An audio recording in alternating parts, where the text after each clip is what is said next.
असद कैसर ने अपने वीडियो पैगाम में कहा कि कल बाग नारान पेशावर में यौम शोदा बनाया जाएगा। शोदा ने मुल्क, जमहूरियत, इंसानी हकूक़ और अपने हकूक़ की खातिर अपनी जानों की कुर्बानी दी। शोदा को खराज तहसीन पेश करने के लिए सबको शिरकत की दावत देते हैं। हम अपने शोदा की कुर्बानी को भूलने नहीं देंगे। इन शोदा ने इस मुल्क के लिए और जमहूरी निज़ाम के इस्तेकाम के लिए अपनी जानें कुर्बान की।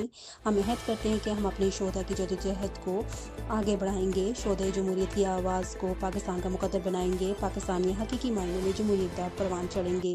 मुल्क में आईन और कानून की बालादस्ती कायम होगी।